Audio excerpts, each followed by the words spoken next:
nsanyuse okubalaba abali ku the updates online page lunaku lwakutaano nkedde okubawa ku updates ezimu ate n'okubawa ku update ya ghetto speaker nga mu kiseera kino ngenda kumunonayo mu ddwaliro ate tugenda kumwongerayo mu MRI scan batugende tukole MRI scan kubanga akyalina obulumi batugambye nti bongere okulanga bamwekizamininga. So abakedde lunaku lwa Friday nsanyuse okubalaba mwebale kubaako mwebale kubeera nga mugoberera ensonga Mr. Update anyingiddewo okubeera nga ate mbawa ku kye bayita updates updates kiyali nga yita muno network mumbulire oba erikiriya network mumbulire oba erikiriya network mumbulire oba erikiriya bweba erikiriya nga Mr. Update mugamba nga agenda maaso naye nga mwenna abali ku the updates online page mbagala nnyo ate ngenda kukwata mu mukyalo ono yefudde kawaida n'abawemuzi Madamu Stella Nyanzi naye ngenda kumukwatamu ate nga bwenjolekera okunonayo Denisite okulaba nga ate tumutwala okubeera nga bamwekizamininga bamukoleko MRI scan abasawo gye batwadvisinze. So mu kiseera kino ngenda ku ddwaliro naye nga bwe ngenda ku ddwaliro kangende nga ate tubaako bye twogera mu ngeri emu oba endala. Twajjiddwa twalumbiddwa ekiteega twalumbiddwa embwa ya Namaaso twalumbiddwa ekiteega twasooka ne tutategeera Stella ono kyovulaba omuntu musookanga ne mumwetegereza ate Honorable Robert Kyagulanyi Ssentamu oli musajja mugezi nnyo waleeta concept egamba tunaabalabiranga ku bikolwa byabwe waleeta concept egamba tunaabalabiranga ku bikolwa byabwe eyo concept mulabanga ey'okusaaga naye concept y'amaanyi nnyo eyo gamba tunaabalabiranga ku bikolwa byabwe. Stella nze nali muwagizi we bwe yali ng'akyali musomesa e Makerere nga ndaba is a human rights activist avaayo n'alwanira eddembe ly'obuntu lwakuba nti era approach ye ey'okuwemula nze Mr. Update sakkanyanga nayo because teri muntu yenna ajjayo message abantu ne bagitegeera ng'agiyise mu kuwemula.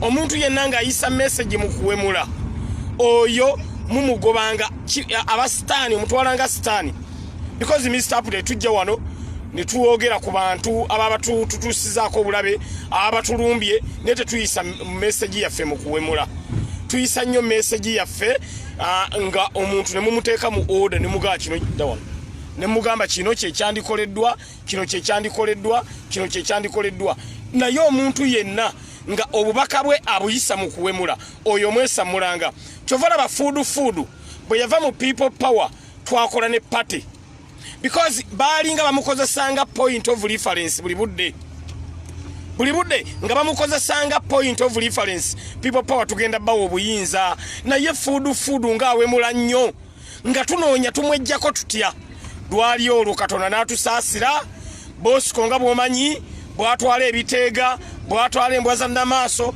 bw'atwala buli kintu kyonna tugenda okulanga Bosco tatuwonyeza ekiteega kya fuudu tugenda okulaba nga Bosco atuwonyeza ekiteega kya fuudu Mr. Update mwete mwamanya nakole wakapate nengamba nti oyo tumuwonye oyo agende tumuwonye. So omuntu yenna nga message agiyisa mu kuwemula temumuwanga budde temumuwaananga nti oli wakabi oyo aba muntu mufu nnyo tulina okubeera open abantu tandika okubabuulira. Kati omukazi oyo era ndeetondera bannayuganda okubanga namulabamu nali mulabyemu embavu ekyo nkyetondera bannayuganda nkyetondera banna updates online page nti Stella kye nali mulabyemu si kyali nolwekyo bannayuganda mwenna mbeetondera bannange Mr. Update ndi sole kye nali ndabye mu Stella si kyali naye nga weewuunye kwa Mr. Update nze omu ku ba human rights activist omusajja omulwanizi w'eddembe kati Stella Nyanzi yakozesa approach ey'okweyambula mu Makerere University nga bamugobye ku mulimu twagamba nti bambi alabika anyigiriziddwa nnyo that's why atuse mu mbeera ekola ki eyeyambula anyigiriziddwa nnyo ne Stella okweyambula mu Makerere University kwali kunyigirizibwa ayinza n'okubanga alimu olusezisezi because n'ekintu okweyambula bannaye nakyo si kintu kya kusaaga newankubadde nga oba onyiize nnyo naye omuntu okutuuka okugyamu blouse n'ojjamu skirt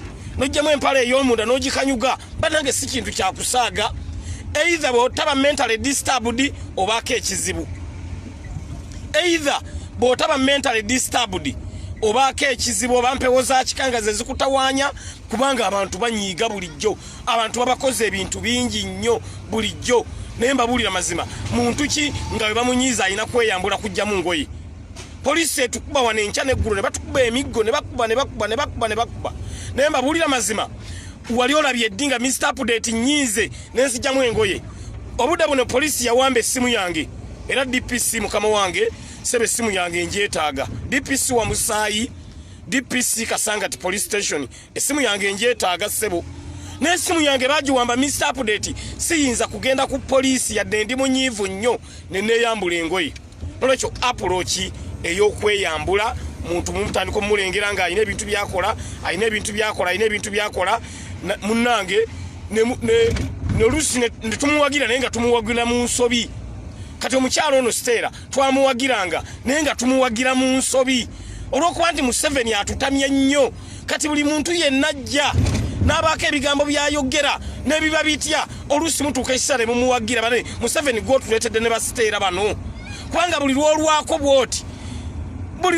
bw'oti tuwunzika ng'omuntu ayogedde ekintu temwandimuwagidde naye ne mumuwagira kati Museveni yatuleetedde bino byonna nazzikuno nga kintu kuwemula kintu teri muntu akyakomodatinga nze Mr. Update nakulira ekaddugala ffe twakula ebigambo tubisabika nga tusabika ebigambo nga tomokola bigambo naye olw'okuba nti Museveni overstayinze omuntu asobola okuwomokola agagambo ne mugamba nti owaayi kasaaki mugambye naye ng'oluusi akyogedde mu nsobi ne mukiwagira nga mukiwagidde mu nsobi naye ng'ekirese problem omuntu buli wa overstayinga abaleetera n'okuwagira ebifu kati mwayi Museveni okuoverstayinga kwe kwandeetera obuzibu nempuzika nga anabyenga Stella omulwanirizi w'eddembe kumbe Stella si mulwanirizi wa ddembe wabula Stella alina kikyamu ku mutwe ye ng'omuntu kubanga weewuunye akalulu kamulemye okunoonya alemedde okunoonya akalulu akeera ku principal waffe Monday to Sunday munnange genda onoonya akalulu oli Honorable Robert Kyagulanyi Center mugo weeripako ebbango yaliwanika ekiro ya sukali ne bwetuuka $5,000 asobola okugigula munnange Stella Honorable Kyagulanyi ebbango yaliwanika kati olemeddwa okunoonya akalulu because Kampala district ekolwa divisions 5 division 5 sikulemye okutambulamu tambula ogenda onoonya akalulu munnange Kyagulanyi gwogezaako okulumbagana oli yebbango yaliwanika tajja kwanukula Mr. Update nze ngenda okwanukula Stella nze ngenda okumwanukula tewali mulala agenda mwanukula teri kwa oyagala Kyagulanyi akwanukule nedda ali bize n'ebyo by'owandiika tannabiraba kati Mr. Update nze mbirabye ne ngamba nti nze kankwanukule kubanze presidential advisor in charge of Zalawo ne levels Zalawo ne levels nze presidential advisor nze nyingirawo Mr. Update nolwekyo Kyagulanyi munayo yagala attention ye akwanukule munnanga ali bize a meeting aba envoy ba UN ali bize atekera gwanga ali bize ebyenjigiriza nabikwata atya ali bize ebyobulamu anabikwata atya ali bize unemployment anagirwanisa atya munnanga ali bize Kyagulanyi munnange nnyo era attention gyononya ku Kyagulanyi munnange togenda kugifuna ali bize nnyo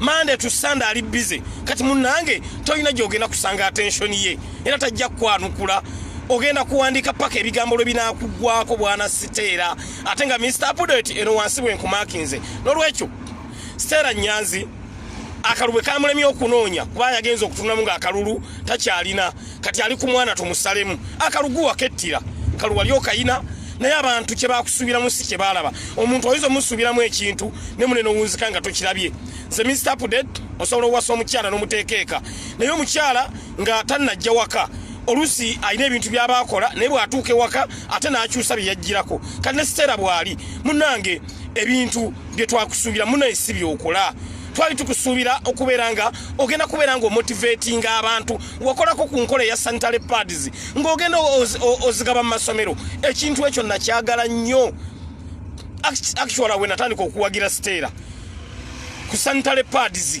nga nengera agenda wa abaana mu masomero sanitary pads ninga n'omukyalo ono yandibaamu n'embavu kumbe ekya sanitary pads yali yeekweseemu kyekweke ekifaananyi kya Stella kirala nnyo Stella talina na mutima gulumirirwa talina na kisa ku mutima talina na kisa ku mutima era sanitary pads yazigabanga ekyo yali yeekweseemu bwekweke naye ng'ebigendero bya Stella byali birala share this video abali ku mwenna abali ku the updates online page mwenna musharinge video eno yali yekweseemu kyekweke naye katandisa okulaba tulukalazi za Stella tutandisa ogenda nga tuziraba gye tugenze tweyongera bagamba enkima gyekoma okulinnya omuti n'okwolesa obwerere bwayo tulukalazi tutandisa ogenda nga tuziraba munange principal si yakulemeseza okubeera ng'owangula akalulu go wakettidde akalulu wali okalina naye buli lunaku Stella abantu bongera muddukako nze nali sirabanga muntu mu nsi muno nga yennyini teyeeyagaliza nze nasooka kulaba Stella nkiddamu Mr. Update mu nsi muno nali sirabanga ku muntu ateeyagaliza Stella ne bwagenda obugenzi ku Toko Show avaako ng'obulu bonna abwettidde ye yennyini nga kwegamba ye yennyini yeerwanyisa Stella is fighting against Stella Nyanzi is fighting against Stella Nyanzi munsi ye muntu yekka gwe nasoosa okulaba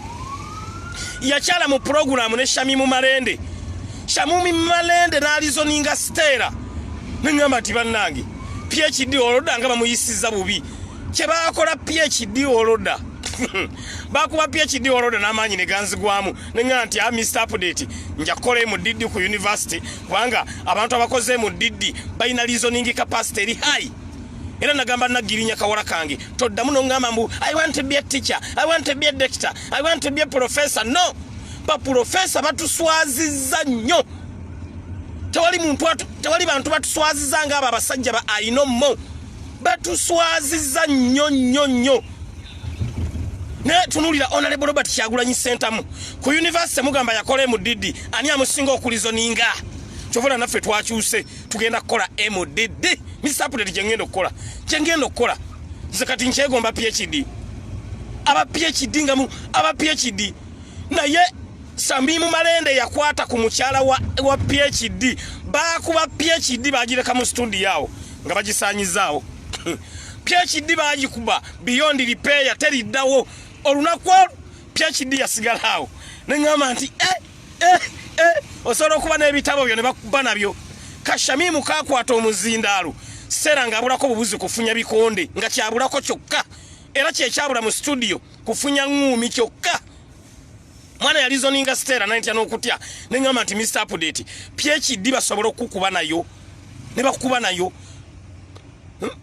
ne bakuba ne PhD yo beyond repair Stella kati okuva olwo Stella taddanga ngulu munnange sife twakulizoninga yali Shamimu Malende yakulizoninga kakati gwe bwe bakulizoninga ne bakuteeka ku ttaka kati wanyiiga okuva olwo olabanga Kyagulanyi si yali mu studio ekifo olutalo lw'oduteeka ku Shamimu Malende yakulizoninga oluteeka ku Kyagulanyi mbu Stella alina obusungu agamba Shamimu Malende eyendizoninga gye yandizoningamu ateeka okuba nga yasooka n'afunamu training ya Honorable Robert Kyagulanyi Sentamu that is a clear manifestation nti Honorable Robert Kyagulanyi Sentamu mugezi buli muntu gwa mentalinga aba mugezi obo kiraba naye ate Shamimu tewali ya mu mentalinga nga agenda mu show munnange omwana yeeberera mu bweberezi n'akukwatamu n'akuteeka ku ttaka kojja omugezi agambye common sense is not common. That's true munange Shamimu bino ebizibu byonna Shamimu yabituleetedde Shamimu gwotuleetedde ebizibu bino byonna wakuba PhD n'ogiteeka ku ttaka wakuba PhD munene n'ogiteeka ku ttaka okuva Stella lwe yava mu Toko Show taddanga ngulu alinga embwe enkubeko omuggo alinga omusoto omukubeko omuggo mukambwe nnyo alinga Bosco kati Bosco ne Stella tokyabawula ekyanyiizizza Bosco bwe twamuwangudde abavubuka eggwanga lyonna naye n'anyiiga bane kati ffe tukole tutya mutubulire sera naffe mutusaasire Stella munange tusaasire kati ffe oyagala tukole tutya people power ebimu ku credentials zaffe kulizo ninga betu batukyadde nabo mu studio walaba Joero Ssenyonyi olumu bamukyaza ne muganda affe Bebe Kulu bamukyaza ne Bebe Kulu naye Ssenyonyi yalizo ninga Bebe Kulu yali adduse ne mu show yali agidduseemu Bebe Kulu yali adduse kubanga Ssenyonyi yagamba nti bannange mutandike ngo tunnyonnyola nti bwemba mutuyita mutubulira abantu be mutuyita nabo ekyokubiri Ssenyonyi n'asaba ku mulyango ogwa kuba yali program yali NBS nagaba ne mufuneyo kakawunyemu wano kabeerewo nga buli muntu ayingira show asooka n'asooka mu kakawunyemu ate nange nsaba kati ba moderator mwenna muteeke kawunyemu mu studio ng'omuntu ayingira kamenze Mr Update mukanteekeko kwa kati sera ine ebintu byayogera noga nti kakati bamutadde mu kakawunyemu oba nedda so twetaaga ebintu bino wammanga omuntu ng'agenda ku mpewo wabeerewo sanitizer omuntu yeeyiseko mu ngalo omuntu ayambale maski omuntu bamuteeke mu kakawunyemu wabeerewo kakawunyemu ekyo nkisabye busabi kojja akonyemu age Mr Update MP Kawempe North 221 kojja we balikonamu wabeerewo kakawunyemu nti omuntu kakawunyemu mukamuteekako mumanya asaanidde ogenda ku mpewo oba tasaanidde oba ku mizindaalo egyo wabeerewo akapeesa nga bwe kawulira omuntu nga byayogera nonsense nga keenasula obanga ledi evaako nga pulogulamu ekomaawo kubanga muno tusobeddwa bakuseerera mu katale oyombesa kkubo site gundi Shamimu Malende ye yakulizo ninga beyond repair onyigira Honorable Robert Kyagulanyi Sentamu munange Shamimu ye yatuletera obuzibu buno bwonna Shamimu watuletera obuzibu tobulabanga Mamiruse nakitto nsanyusa okulaba Shamimu yatuletera obuzibu tobulabanga Shamimu kasaya kuba PhD n'agiteeka ku ttaka taddanga ngulu okuva olwo Sera Nyanzi taddanga ngulu gosagana bana ba people power bakuba PhD mama goba yagala okumanya nti PhD yoyina tayina makulu gwe Lumba Kyagulanyi bajja kukuba PhD sagirinya tusobola okukuba PhD newegomba Mr Update newegomba Mr Update alumanyi n'omwegomba tukuba PhD beyond repair Shamimu kye watukola tokimanyi na kimanya munange Shamimu munange ye yakuba PhD si Honorable Robert Kyagulanyi Sentamu si ye yagikuba nenga kati bakuseeredde mu kibuga bakuseeredde mu katale oyombesa kkubo ojoyomba munange ne Bosco era bw'atyo bwali bwe twawangudde Bosco ebifo by'abavubuka eggwanga lyonna naye n'atukyawa ayogera ebintu ebikyakwatagana Bosco yatuuse novaayo n'agamba nze Bosco erinnya nero yalikkiriza ne bannaye okuwangaala kuno kugenda tulabisa ebinene ayi Katonda ayi Allah subhanahu wa ta'ala mpangaaza emyaka emirala 15 Mr Update Uganda ng'etandise okunyuma munange nali simanyi nti Bosco erinnya lirye jo yagambye nze Bosco nenga lwaki Bosco atuse naye mu mbeera bwetyo Bosco ne Stella Nyanzi emyezi gino ebiri gibayisizza bubi nnyo Bosco ye twamuwangudde ebifo by'abavubuka eggwanga lyonna teyazza engulu munyiivu tasalikako musale bangambye Bosco munyiivu yafunye kye bayita ntondodiosis ate ntondodiosis eddagala erigijjanjaba bagiyita Kyagulanyi Queen kati jukira Kyagulanyi Queen tosobola kumufuna abeera mbifo bibiri abeera Magere abeera ne Kamucha Kyagulanyi Queen ate Kyagulanyi Queen baba muguza tumanya ovuddewa tata wo yani jajjawo yani tulina okumanya obuzaale bwo bobo ogula Kyagulanyi Queen kati munaye ntondodiosis etwala omusajja emumalawo yanyize jo yakoze post billion mulundi gumu zonna nga za busungu yatuuse n'okuva emabega kawo n'agamba SFC nze nagiragira ekube mbu atutiisa mbutumutye kati mbutugambe nti wayi musajja amanyi olagira be SFC ne bakuba munnange watuwongedde college bannange Uganda etandise okunyuma Mr Update muno mwenna wunyereranga wuyo America wuyo Sweden wuyo Germany wuyo wa ne bwompa kati air ticket nonga nti Mr Update genda nayo ddirawo sikiriza because buli step yonna gyova mu Uganda osuwa bingi Uganda enyuma bane Uganda Mr. Update etandise okumpomera banage Uganda Mr. Update etandise okumpomera ebintu emitwate tusubira ntujja na bimanya ani yali amanyi nti Bosco buli chencha ne wako obujulizi nti ye Bosco era yalagira bakuba abantu aluwa ne batane driver wa honorable Kyagulanyi Yasini Kauma ani yali akimanyi banange Uganda etandise tuwomera Uganda etandise tunyumira wano wetutuuse bannange era mbeerawo kati ne ngamba okimanyi abantu kala abali mu diaspora bambi mutuyamba nnyo ne ngamba ba diaspora singa basooka ne bajjako wano ne balaba Uganda bwenyuma bannange tunyumirwa Monday paka Sunday chola abantu bange Mr. Update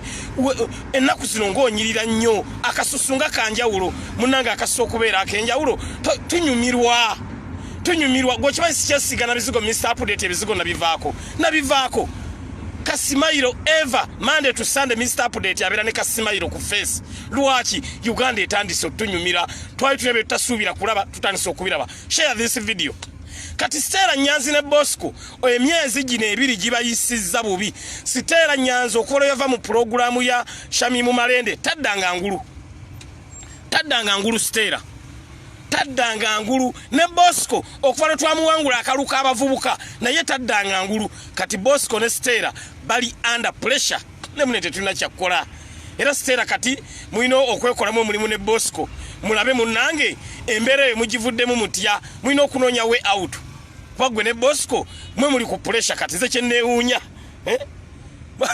mwe muli ku pressure kati Bosco ali ku pressure Stella ali ku pressure nengo omuntu abatadde ku pressure ate munaye honorable Kyagulanyi ye atadde butesi Bosco ku pressure ate Shamimu Malende ye mune twagaba ne emirimu nabagamba mu economics waliwo concept bagita specialization division of labor according to one's ability kati Mr. Update nange nyina munnange be managing ene wange Shamimu Malende ye yatuyamba na atumanajingira Stella Nyanzi kati munayo honorable Robert Kyagulanyi Sentamu ya managing Bosco ne Bosco kutuko okutandika okwewako obujulizi Bosco okutuka okwewako obujulizi munnange honorable Kyagulanyi ya mu managinze ne kakati Stella munyivu efo kyokudira ayombesa Stella ayombesa honorable Robert Kyagulanyi Sentamu munnange gwoyombesa takuyinako buzibu ali bize twagaba n'emirimu yali ku Bosco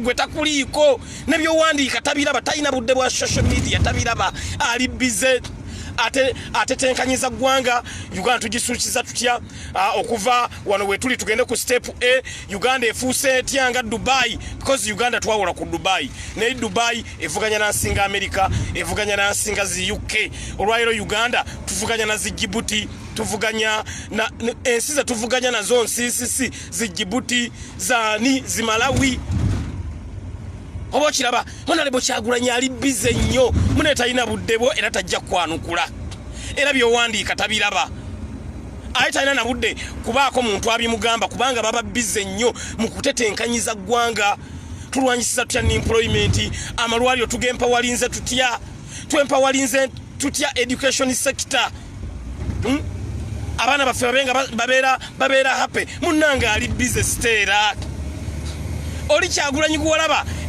emyaka 3 emabega munnange siwe wakati bwana Stella siwe wakati ono Kyagulanyi mulala nnyo president wasigadde kati kumulaba ku TV ko wasigadde na ku social media ko wasigadde mulaba ali bize nnyo kati Sagiri Nyanza atali bize nze ngendo kwanukula because nze siba bize nnyo nze ngendo kwanukula kwa nagenzo kutunambwe enti nabuziza Bobi Yanga Stero mwanukula Bobi Yanga nagana nembuza Sauda Madada Stero no mwanukula Sauda Madada nagana nenekuba ku Edi Mutwe nemugamba nti Stero mwanukula Edi Mutwe nangamba nedda Mr. Update nange ndi busy ate nange ngenda kwanukula lumu na lumu because time esingo obunene embera ku village to village mobilization embera mu field mpazo omuntu ayakkiriza nagirinya namugambye Stero no mwanukula nangamba ye kidadi nagirinya ye yakkiriza kitegeeza nagirinya no naye ino obudde bungi era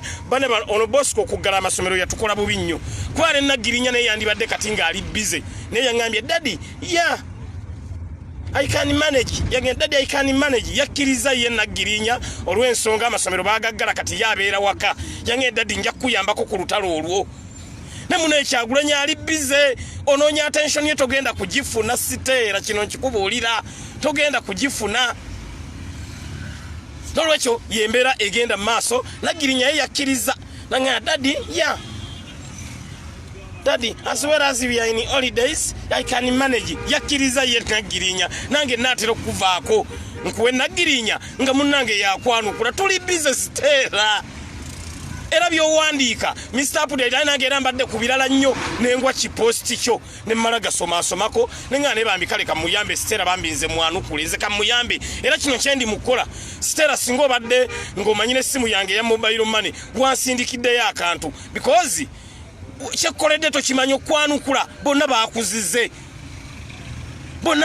bangambye aseginye tulina budde nembuuza ku Nusifa Nakato naye naagaana waliwo ono Sharoni ya Bobby tulina wakawala bakayita Sharoni wa Bobby kavaako naye kangambye Mr. Update yadde navaako naye siina budde bonna baaganye kati Mr. Update nobanga ye yakuyambye akwanukudde kati Mr. Update wabaga yakuyambye akwanukudde mune weesuneko Siteera ne Kyagulanyi ali bize ali mukulaba eggwanga ali tutatya maaso ali mukulaba Bosca mu managinza atya munanga ali bize olwekyo eyo abagatwegattako embeera yeyo maze okutuuka ku ddwaliro wano ewa Ghetto Speaker maze okutuuka ku ddwaliro mbadde nzija nga twogera nga bwe ngenda wano ewa Ghetto Speaker batugambye tukole MRI scan naye njagadde tujje nga tuwayaamu njagadde tujje nga tuwayaamu njagadde tujje nga tuwayaamu kamala okujjayo Ghetto Speaker tumuteeke muno mu motoka tumutwala kukola MRI scan tumutwala kukola MRI scan ate nga bwe tugenda tuwaya tugenda nga tuwaya tugenda nyamba kwanva ndeke tugenda nga tuwaya maze okutuuka ku ddwaliro wano munge Mr. Update ng'otuvuga speed kamale okujjayo Ghetto Speaker tumutwala kukola MRI scan maze okubeera nga ntuuka ku ddwaliro kamale okujjayo Ghetto Speaker kamale okujjayo Ghetto Speaker katumale okujjayo Ghetto Speaker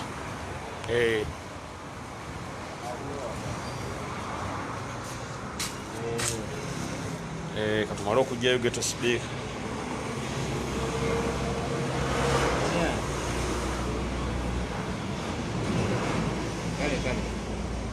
704 33 6402 scan yeetagisa bagambye bamukebedde nga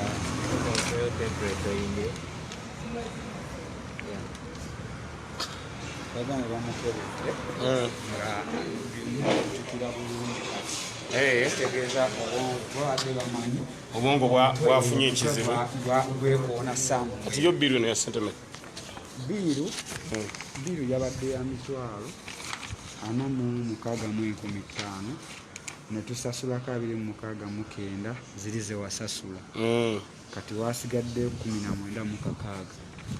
19,600 wangi sidisikane wagiradileka kale yonna sawa zino okay kale tewali tabu kati katukole ku kyabbiiru wano katukole ku kyabbiiru abakatwegattako Mr. Update ntuuse ku ddwaliro batugambye scan tusobola ogireka sofa kubanga problemu yabaddewo yali takyajjukira byemabega ne batugamba tukole CT scan naye badokita ate batwadvisinze batugambye nti Mr. Update CT scan musobola okubeera nga mugireka kati kyetugenda okumanagingako kyekya biiru yeno biiru bagambye omugulireyo akalala ng'ovudde ke baamuwadde waliwo kano akadagala keyekuba mu kamwa jjukira takyasobola ssenya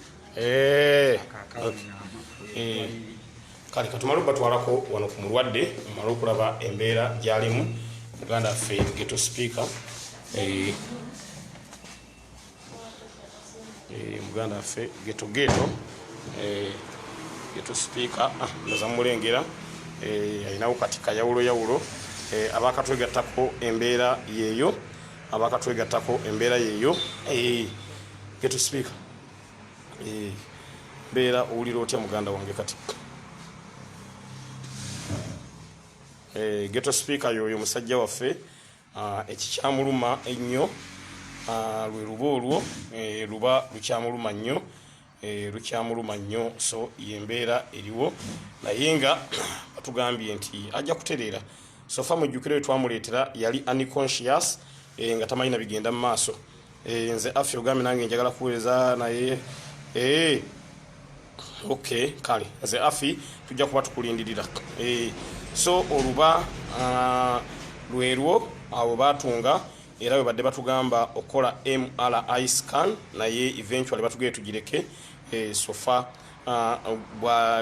bwazzemu nadda mu senseze n'abanga ajjukira ebyaliwo ebimu kubanga ekizibu ekyabaddewo nga takyajjukira byaliwo kyo kyekibadde ekizibu ekibaddewo naye nga tugezezzaako okulanga omulimu omunene tugukola ogw'okubeera nga muganda fono tumujjanjaba biiru yeeno zino zonna manyiba eddwaliro ddungi buli examination gye bamukolako bagikola ki bagiteekawo wano buli ezo zonna zemulabaawo twazikoze zonna ezo zonna zemulabaawo zonna twazikoze zonna ezo zonna twazikoze buli gundi gye tukola ne ssente zaayo buli gundi gye tukola ne ssente zaayo buli gundi gye tukola ne ssente zaayo buli gundi gye tukola ne ssente zaayo so ndowooza mulengera mu ngeri emu oba endala ne ssente zaayo so outstanding balance yoyo gwe batugambye tusasule olwaleero then ate balabe ki ekiddako so abakatwegattako enamba zeezo eza mobile money oba oyinako oyina osobola okukatuteerako tulaba bwe tusobola okubeera nga ekyabbiru tukimaliriza wano balina n'eddagala eddala lye batugambye okubeera nga tugula balina n'eddagala eddala lye batugambye okubeera nga tugula so mu ngeri emu oba endala bw'otukwatizaako oba otukoledde nnyo n'eddagala eddala lye batugambye so yono omusajja mmwe ghetto speaker biiru yeeyo twebaza abantu baffe ababeera wano ku ddwaliro okumujjanjaba sita wa Uganda ye wano tavangawo sita wa Uganda ye wano tavangawo okuva ghetto speaker lwe yalwala abeera naye wano mu ddwaliro naye ndowooza mulengera waliwo enjawulo mu ngeri emu oba mu ngeri endala nolwekyo atuyamba kyotuyambye oba otukoledde nnyo Sekito Alan ngambye I want to send but you blocked me. How can I send? Who blocked you?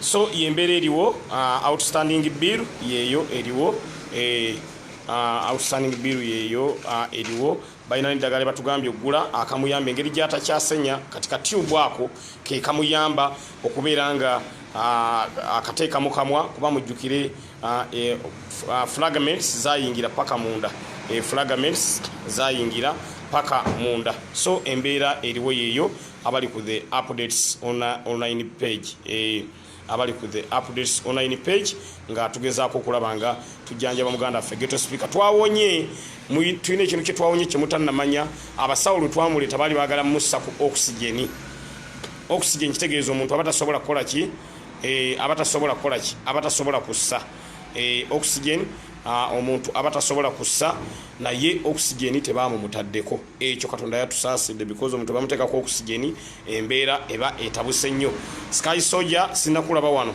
Sky Soldier sinakulaba bw'otuuka wano Sky Soldier wandibadde wasazeeko dda nolwekyo emitwalo ndowooza mugiraba 46 mu 15 giijo 46 mu 15 waliwo ng'emisita update manyi mbadde mbalaga wali ate nga mbalagiramu n'erinnya eddwaliro nga neerabidde so ye outstanding balance kati kyenjagala okubalaga egundi zonna test ze bamukozeeko nga sireeteddeko ddwaliro test ezo zonna bazimukozeeko ndowooza muziraba test ezo zonna bazimukozeeko ndowooza muziraba bulungi nnyo musobola okusoma ne mulaba manyi ebintu ebyaffe lwaki tubikola bwe tuti because accountability purposes accountability purposes that's why tuba tulina obbalaga buli kimunga bwe kitambula buli kimunga bwe kigenda for accountability purposes ezo zonna bazimukozeeko ebisinga obungi twabisasudde ebisinga obungi twabisasudde nga bwe mulabaawo naye zino zonna testi bazimukozeeko bano abasawo balungi nnyo kyebakola kyebanootinga nebbeeyi yakyo ne bagissaako kyebakola kyebanootinga nebbeeyi yakyo ne bagissaako kyebakola kyebanootinga nebbeeyi yakyo ne bagissaako so yenjawulo ate gye balina n'amalwaliro amaki amalala yenjawulo gye balina n'amalwaliro amalala so yembeera eriwo abakatwega tako abali ku the updates online page nga tuli wano mu ddwaliro okulaba nga tumaliriza kabiru kano ate abasawo batubulire kiki bazzaako muganda waffe ghetto speaker okulaba nga atereera mu layini naye nga batugambye okukola MRI scan abadokita bamaze ne bagamba nti atugireke batugambye atugireke MRI scan because teyeetagisa badde bagyetaaga jjo naye engeri gye waliwo enjawulo MRI scan balabye nga tekola ki tekyetaagisa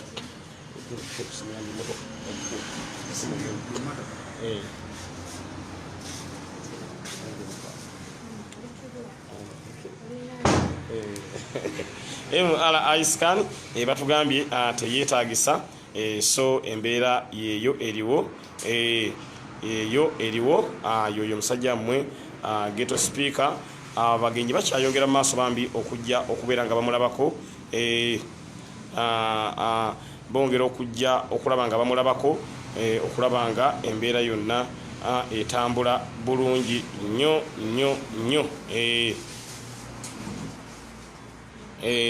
so embeera etambula bulungi nnyo eyokulaba nga tujjanjaba muganda waffe naye nga twebaza mwenna abayimiridde ne ghetto speaker mu mbeera eno bambi mwebale nnyo mwebalire ddala kubanga abantu bangi bambi bayimiridde naye bange ne Kazoola akyali ku ndiri Kazoola naye yabadde wano naye bwe yatereramu akatono ne babanga bakola ki bamusiibula bamusiibula ngenda bawa ku maama wa ghetto speaker abeebazeeko kubanga maama abadde mu ddwaliro wano mutuufu embeera yonna etambudde bulungi nkakasa tajuze nga bwe yali alowooza nti oba mwana analwala ne bamulekerera people power tetulekerera ngenda bawa ku maama ngenda bawa ku maama abeebazeeko Kazoola ow'eriiso naye tannaba kutereera wuuyo ali ne Sky Soldier era bajja wano for review bajja wano for review bamusiibula naye bakomawo wano for review muganda waffe Kazoola gwe bakuba essasi ku liiso bajja wano for review so mu kiseera kino nga bwe tukyagenda mu maaso n'okulaba nga Prince ongambye kusindikayo emitwalo 10 thank you so much Prince tiri kabi onge kusindikayo emitwalo 10 Prince webale nnyo webalire ddala Prince webale nnyo webalire ddala ogambye kusindikayo emitwalo 10 oba otukoledde nnyo ekambayo ku maama yebazeeko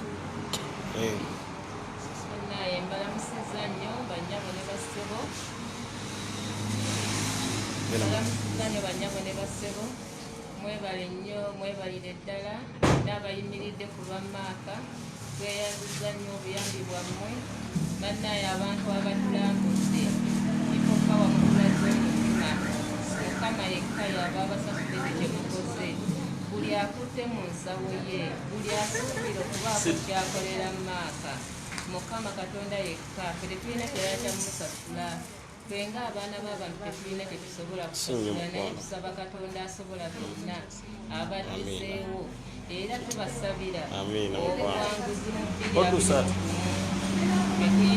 wamu naffe kubanga nammwe muyimiridde wamu naffe mukama abawa omukisa era twebaza nnyo n'omwami yenna abadde atambuza ekintu kino bannaye omwami Segirinya amiina mukama katonda yekka yaba mukusasulira bannanga abaddewo nnyo okuva mmaaka lwe yafuna obuzibu fe tugenda okutuuka wano mu ddwaliro abafamire ng'omwami ono waali ate teyakoma ku ekyo n'akunga banne nebajja bonna babaddewo obuyambi babutodde bannaye ffe tetujuze kyakunywa tetujuze nti ate tukwateko mu nsawo zaffe byonna omwami oyo abadde abutambuza kama abawo omukisa kakati mbeera ki gy'olabawo okuva lwe twamuleeta nakati olabawo enkyukakyuka okuva lwe twajja nakati enkyukakyuka y'amaanyi nnyo maaka tugenda omutuukako nga takyasobola kutegeera muntu yali mu kukoma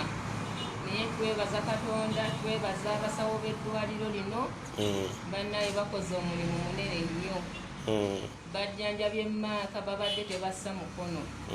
Twebaza munnange amubeereddewo bannange omulenzi bamuyita Sita naye tubadde naye mu mbeera yonna abaddewo ku lwa Maaka. Twebaza ne pulezidenti waffe ensonga eno lwakuba tasobola kujjano nti bwajja wano tiyagasa ajja tokota n'ebino byonna byetukola tubikola ku maanyi ga Kyagulanyi maama.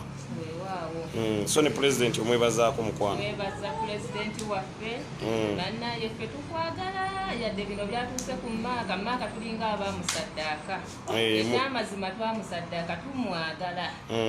Maaka tumwagala naye twamuleka anoonya obulamu bwe Maaka akole ekimusanyusa era ffe tumusabira buwanguzi.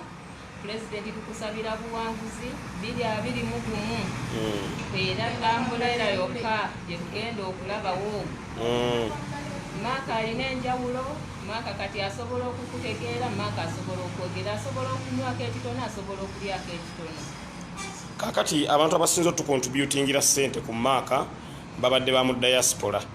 Yadde naffe tubadde tutoola naye tutoola katono. Bali ab'omu diaspora be basinze okutuyamba. Kati waliwo Prince Terikabi naye atuyambye atuwadde emitwalo 10 n'abantu abalala bangi nnyo abatuyambye. Mbadde njagala abantu b'omu diaspora maama obeebazeeko okujjanjaba Maaka kubanga badde batuwa obuyambi bwonna obadde bujjanjaba Maaka. Bannange abantu mwenna tubeebaza tubeebaliza ddala ab'ekibiina ekyo bannaye mubaddewo ku lwa Maaka. Mwebale nnyo ensawo zammwe ze mukuttemu. Mukama Katonda y'abaddizaawo. Oyo ye maama wa Maaka. Waliwo ne wa family wano omulala kamubaweeko kadde waffe maama waffe naye abeeko kyebwe yeebaza ku bantu bambi.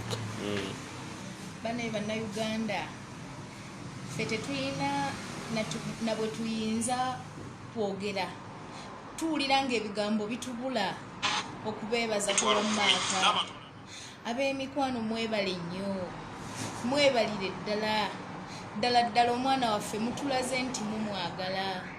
Bannaye pulezidenti waffe Kyagulanyi Ssentamu singa omanya abantu bwe tukwagala nnyo era mmanyi lulikya tuliyambala engule bye byange sirinayo birala. Abantu b'ebweru obawaayo kagambo ki abatuyambye okutuweereza obuyambi obujjanjabye Maaka? Baganda baffe mwenna abali ebweru bambi abali ebweru tubeebazizza mukoze kyamaanyi muwaniridde obulamu bwa Maaka. Singa Maaka si mulamu singa taliiwo naye bakwano mukoze ekisoboka okulaba nga Maaka mulamu. Kati assa omwana waffe tumulabako twasanze asirise buli omu yatuukidde mu maziga naye mu butuufu kati tulabawo enjawulo. Bambi mwebale nnyo Katonda ow'eggulu oyo gwe tusinza azzeewo buli omu bw'atodde. Mwebale nnyo mwebalire ddala mikwano mwebalire ddala. Abo be bafamire bali happy nnyo n'omulimu People Power gwe tukoze mu kujjanjaba Maaka. Ndowooza mulengera ekigenda mu maaso. Abafamire bali happy nnyo n'omulimu gwe tukoze okujjanjaba Maaka. Omulimu gwe tukoze okujjanjaba Maaka bambi abafamire ate kasobola abafamire nga basiimye kitegeeza ti omulimu tugukoze because be bazaamu Maaka amaanyi. Singa Maaka afuna obuzibu n'atayambibwa abafamire muga tobiddamu naye maama atugambye asigale nga Maaka akyalumba. Kantu ako nkaagadde nnyo kitegeeza Maaka tewali kwekwasa kirala kyonna ate bankubyemu si kyalumbye maama atutadde agambye asigale nga akyalumba kasita akonyeemu sitampu eyo. Ekyo kyongedde okumpa amaanyi. Mami Lucy Nakitto nsanyusa okulaba. Mami Lucy Nakitto agambye Mr. Update webali kuyamba ate Mami Lucy Nakitto nawe tukwebaza okuyamba. So mu kiseera kino Maaka baagala kubeera nga bamudischarginga bwe tumalayo kabiiru kano bagenda kubeera nga bamudischarginga babenga bamudischarginga ate tubenga tweyongerayo bagenda kubeera nga bamudischarginga. Abasawo batugambye nti okusinziira kati ku mbeera gy'alimu ajja kutereera bagenda tuwa eddagala era balina eddagala eddala batugambye okugula. Mr. Update omulimu tetugukoze omulimu sigukoze ogwa Maaka. Mujjukire kire kyenkuba ekyankuba nga tuleeta Maaka kabangali anaayese eno kyovula nabagambye bannaye tulina okukola ekintu eki twetaaga People Power Ambulance kubanga twaleeta maaka ng'ekube mukuba ng'ate mulwadde naye kati abasirikale amanyi babeera kuwana mu fake account kati bafa baga kale maaka laba atayongedde kunyirira ffe byopa omuntu waffe bwalwala tumujjanjaba maaka ebyokulya biri wano avulujamu bivuluje appetite lwakuba kati tayina naye appetite bwenedda twagala tumuliise abasirikale mugenda kuddamu okola ku maaka nga mugayono gwe twakuba oba kyovulaba nti people power na diaspora community twongedde okulumya police aba people power twongedde okulumya police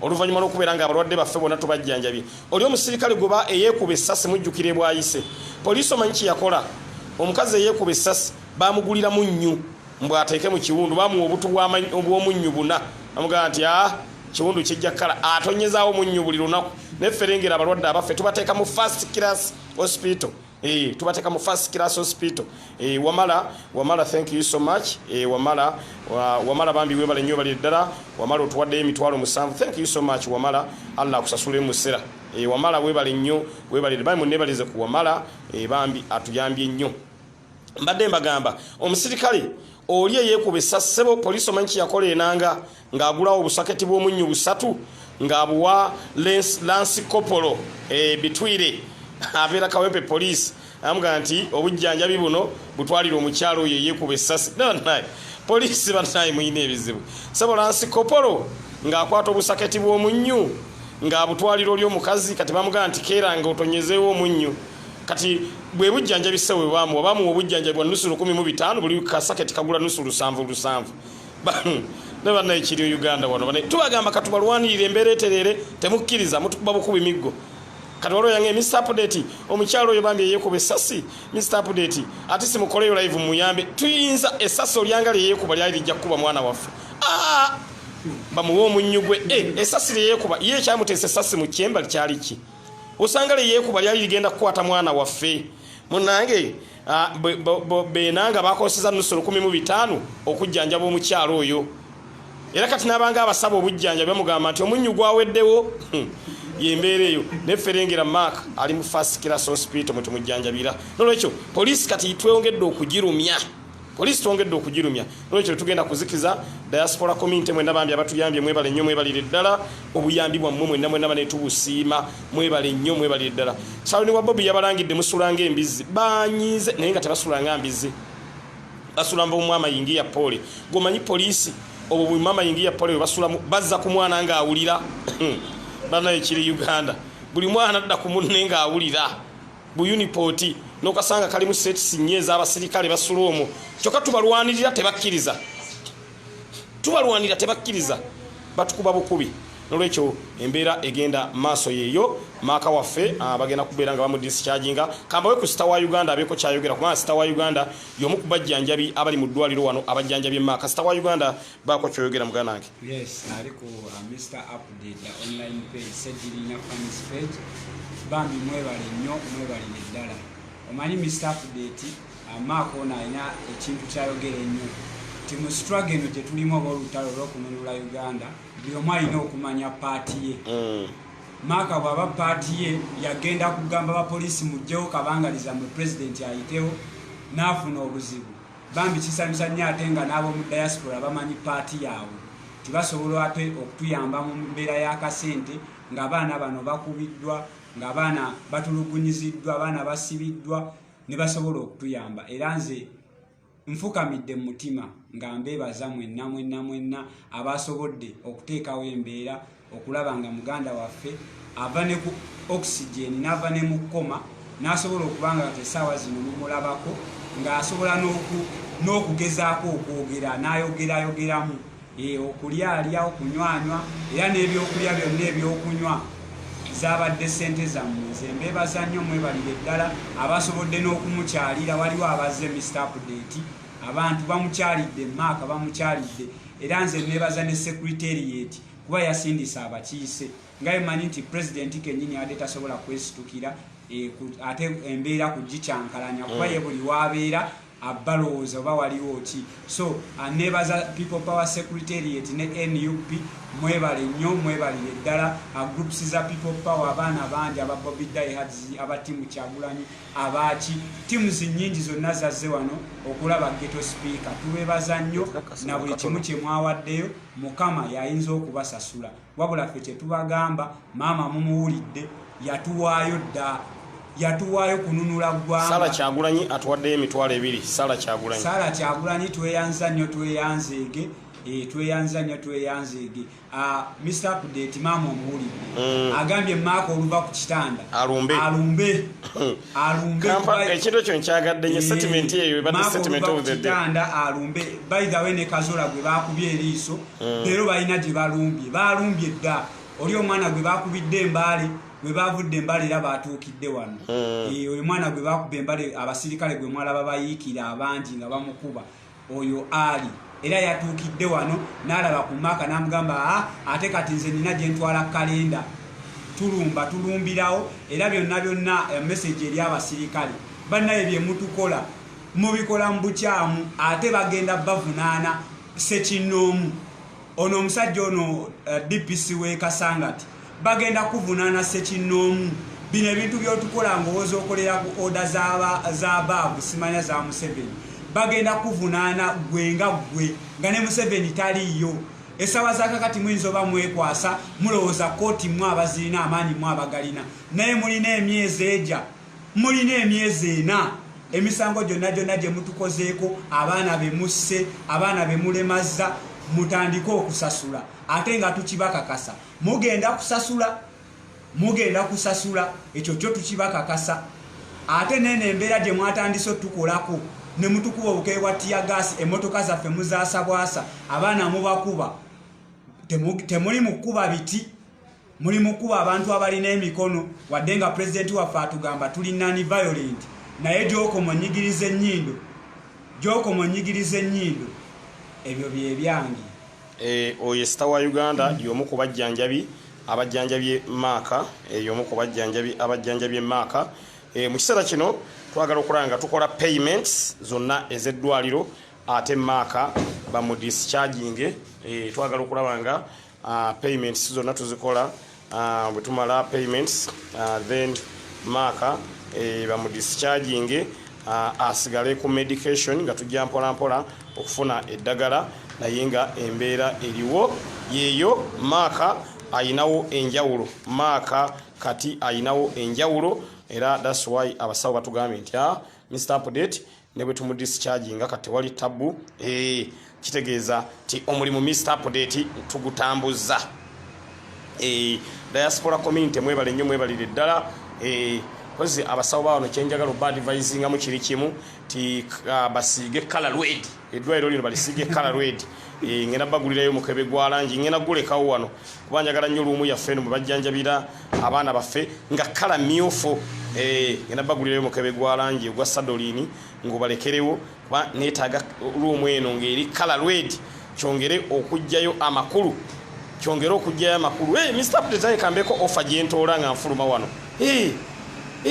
Kambeko offer gye ntoola nga nfuluma wano. Ngenda lekawo mukebe gwa sadolini kala myufu gye njagala. Njagala nnyo nze omanyi Mr. Update lwentukama njagala nsangewo revolutionary color. Ogwo mukebe gwo Mr. Update neeyamye ogubagulira n'omusiizi. Madina Koko weebale kujja Madina Koko ono y'omu kubazze nga bayamba bambi Madina Koko, thank you so much. Madina Koko maaka waffe bamusiibula just kati kye tuliko gwotusangidde nga twagala kusasula balance then Madina gundi maaka waffe abenga asiibulwa naye nga Madina Koko yoyo mwera ku bantu abatuyambye nnyo. Kagwa enamba yiyo njikuwadde. Kagwa enamba njikuwadde. Mr. Update ntandise okuwa order mu ddwaliro. Orders mu ddwaliro. Ntandise okuwa orders mu ddwaliro twetaaga red era abasawo ngenda bagamba nti eddwaliro lino luumu yaffe eno yokka yo baligirizavinge. Luumu yaffe eno yokka yo baligirizavinge yo bagisiige red ne batasiiga bweru njagala mu luumu munda.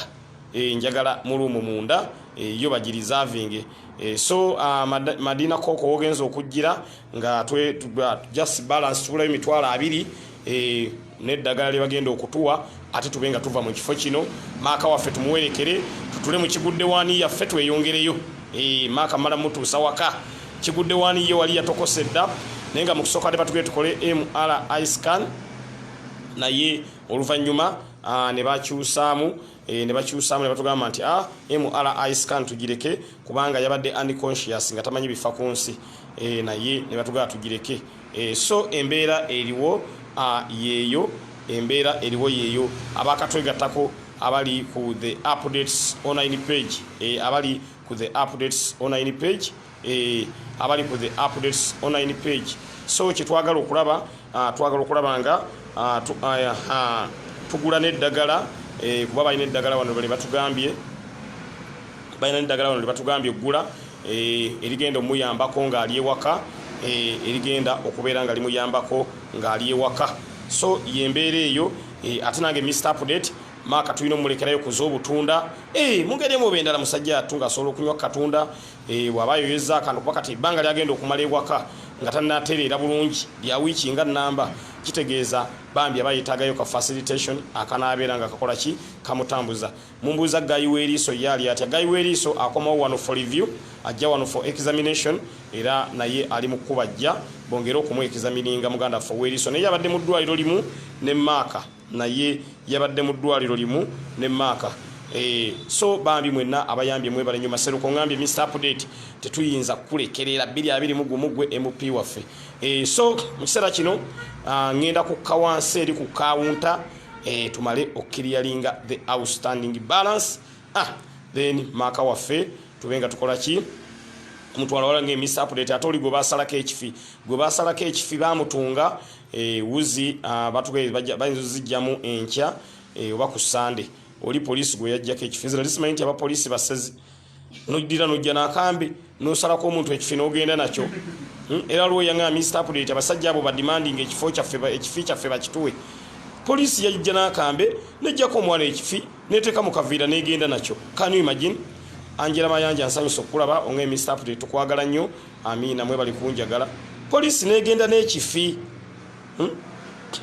poliisi yagenda n'ekifi this is reality omwana ne bamujjako ekifi ensonga yonna Madina Koko agimaliriza Madina Koko balance amutusindikidde tweyanza nnyo tweyanzeege Madina Koko atusindikidde ssente ziweddeyo eza ddwaliro kati kangende Mr. Update nkole nsasule bambi Madina Koko webale nnyo balire ddala ziwa David ziwa ongambye osindise emitwalo 3 nete ginnatuuka ziwa David sinabaziraba ne Madina Koko akimaliriza bambi munnebalizeeko Madina Koko oyo nno y'omusebo ku bajjanja Atiku Shabani Madina Koko ayambye Atiku oyo Madina Koko bannange era kankwe mama akwebazeeko Madina Koko atuwadde balance yenna nyabo Madina Koko simanyi bwoganana naye mukama akuweere nnyo omukisa nyabo weebalire ddala wonna wojje mukama Katonda akusasule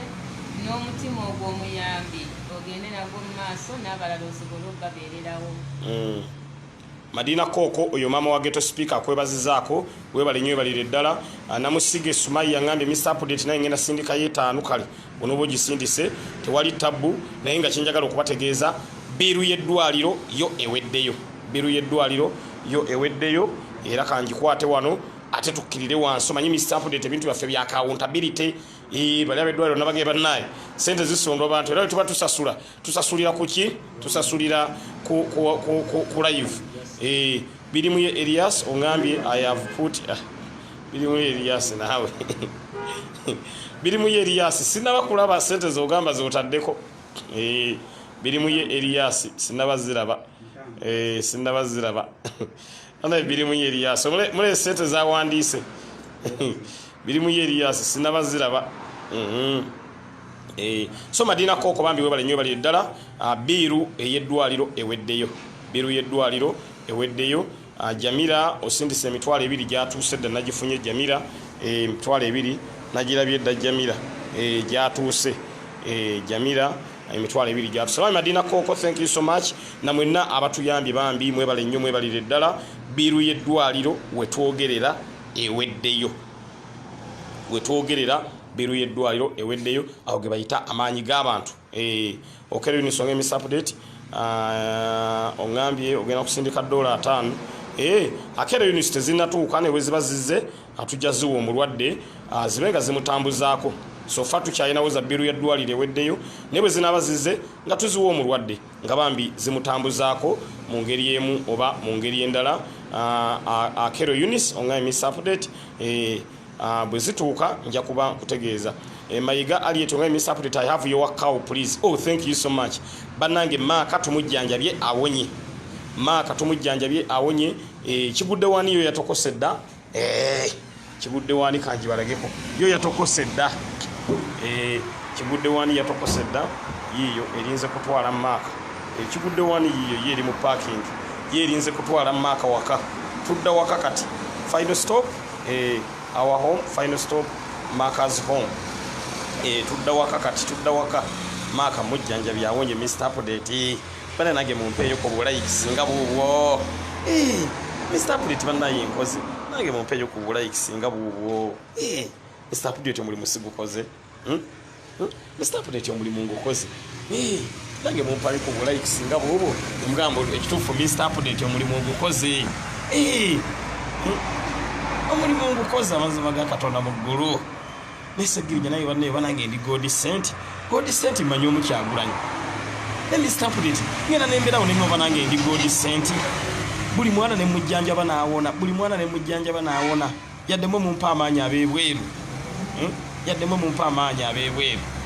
Naye wallahi mpulire essanyu nganti Mr. Update Katonda nga wa buyinza.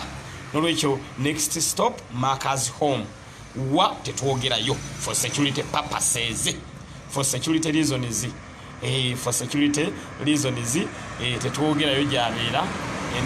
Nenga muri bange kali kambabulire Maaka abeera Mbaale. Next home next stop Mbaale. Twolekera Mbaale. Maaka gy'abeera gy'ava najjeeka mu nkya naddayo. Gy'ava najjeeka mu nkya naddayo. Nage Mr. Update. Mwebali. Atagwe munnange. Atagwe munnange. Mr. Update agita tajumye nage munnebazeeko.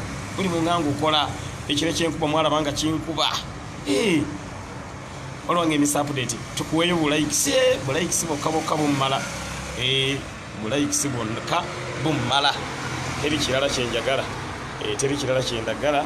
Bulayikisi bokka bummala. Bambi sekitoleko Alani ngamba Mr. Update you block timi sekitoleko Alani oli mu account kimuneje twa blockinze tuyinza okuba twakubulookinze accidentally ubanga walumbya America ngo ina kasale manyize we blockingira omuntu nga alumbya America nga ina kasale bolumba America ngo ina kasale obo olumbye ona lebo kyagulanyi ye America kati gobo ina kasale naye oyimbulire namba je twa blockinze tukuzze Mr. Update kyekyo munnange esente ziweddeyo mwebale nnyo mwebalire ddala tuli mu kisongambi komawo estoko mu Mr. Update sebo ndeka ebizu bye nafunire estoko mu nyinza n'okudde Sweden kye nafune Sweden natuuke Sweden Mr. Update ngenze mu conference bantu banneeripye ko Mr. Update tewakoma ku conference yokka n'ekyekiro walya Sweden si kyadda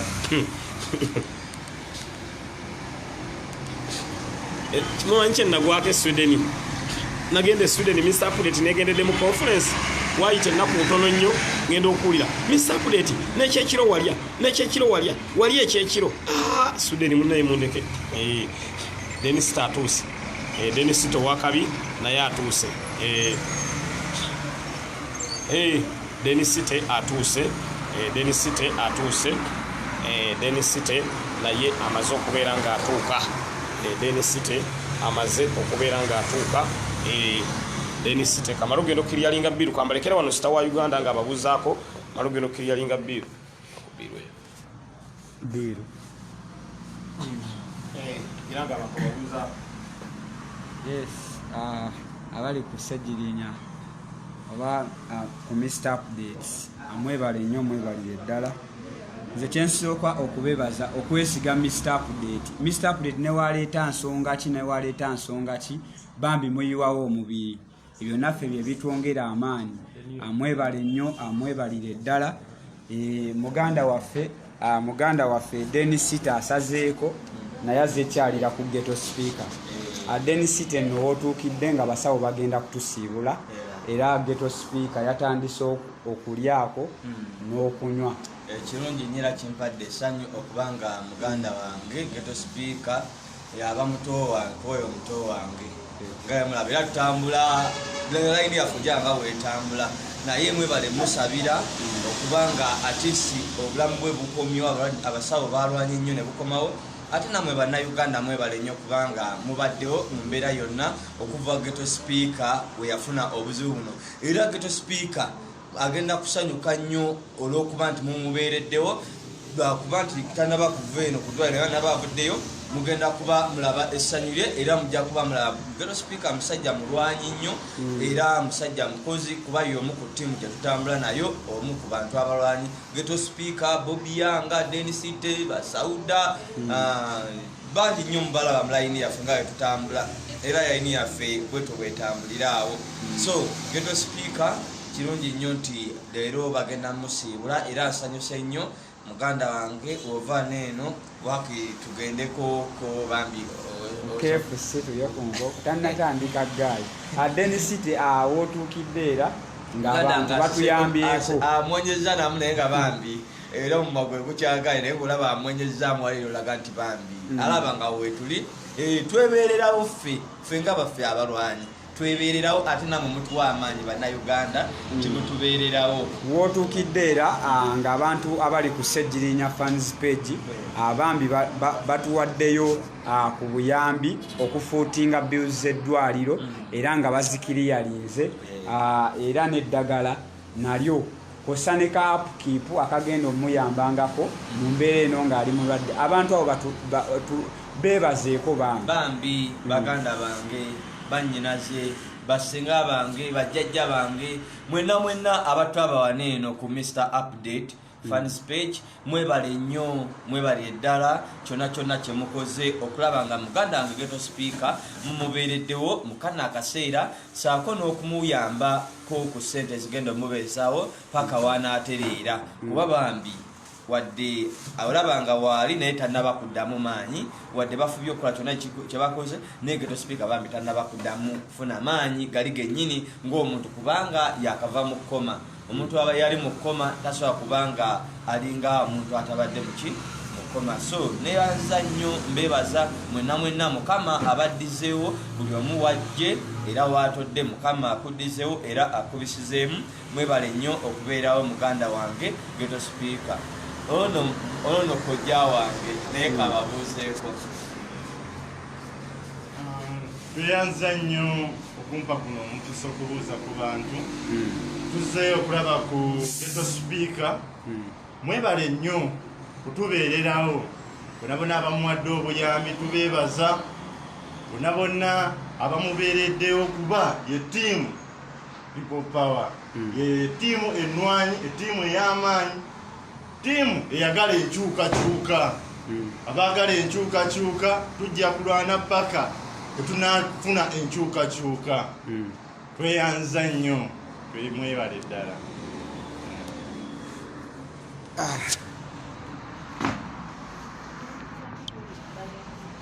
Yes, abali ku Mr Update online page mwebale nnyo mwebalire ddala abambi tetulina ngeri gyetusobola beebazaamu okutuyamba obuyambi bwe mutuwa bonna mwebale nnyo mwebalire ddala n'abantu n'abali e Uganda nammwe tubeebaza kuba waliwo abatasobola kukiika kulaba nga ffenna tulwanira wamu naye ate nammwe abali e Uganda kugeza waliwo abasawo abatukubira amasimu ne bagamba kati mumuwe eddagala bwe liti kati munone eddagala bwe liti amunone bandage munone plasters. Abasirikale nabo bennyini abavumirirwa ebikolwa abasirikale abaabi batutuusaako bambi nammwe tubeebaza nnyo. Sectors nnyingi abannayuganda kyenyinza okubakakasa abasumba abatukubira ne batugumya abantu bangi nnyo abali ku sayidi yaffe era atubeebaza nnyo bangi abavaayo nga tasobola kujja mu kamera naye nga mutuyambye nnyo amwebale nnyo mwebalire ddala fe tetusobola kubakolera wabula Mukama Katonda yekka yasobola okubasasula fe tetuyinza okubasuubiza nti mu myezi 4 mu myezi 5 2021 ng'atuuse tugenda batwambala ngule tugenda kujambalira wamu Ghetto Speaker waali era akubyeko ku mpemba wemba abeeruweero Oluganda muba mulutegeera akubyeko ku mpemba wemba ab'Oluzungu is recovering Ghetto Speaker atisa asobola kati okunywa ku katunda nanywako era n'alya ne kamere so mwebale nnyo mwebalire ddala tetusobola kulekerawo kubeebaza akazola wa Bobby gwe baakuba eriiso wano naye gyali era naye bamujjanjabya olunaku lw'ejjo bagenda mufunira ku bugirasezi kuba eriiso engeri gye likyali nga limuluma bagenda mufunira ku bugalubindi omusana guleme mukubamu direct eriiso lyekufiira ddala omulala yabadde Ali gwe baakubira embaale naye awo okugulu bali mu kuyunga abasirikale mwamulaba omwana gwe baali bagezaako mmenya okugulu oyo Ali naye bajja kuba naye bamutereeza era yafunye eddwaliro wabula tetusobola kulekerawo kubeebaza mwebale nnyo mwebale nnyo kuyiwawo mubiri mwebale nnyo kuyiwawo ssente mwebale nnyo byonna bye mukola mbagambye ffe tetuyinza tusobola beebaza mu bigambo n'essaala zaffe gye muli nti ate muleme kwavuwala mwongere okola ki okupuushinga atweyanza nnyo tweyanze Mr. Update amaze okusasula ebintu bino olengera niiru tewali kibanjibwa teri biiru zonna ziwedde ekiseera kyakutwala mulwadde waffe ekiseera kyakutwala mulwadde waffe ate tugenda tumukolereyo ka shopping awo akanaaba kamutambuzatambuzaako so embeera eriwo yeeyo Mr. Update namusige Sumaya awaddeyo omulwadde emitwalo 5 namusige Sumaya emitwalo 5 gyowadde omulwadde gituuse bulungi nnyo egyo gimukoleremu ka shopping kiseera kino mu kiseera kino twagala okulaba nga muganda ffe Ghetto Speaker tufuluma naye mu ngeri emu oba mu ngeri naye tugenda soka tufune ekifaananyi nga ttiimu abajjanjabye ate tulabe ensonga nga bwe zitambula mu ngeri emu oba mu ngeri endala naye nga mu kiseera kino omulwadde waffe bamusibu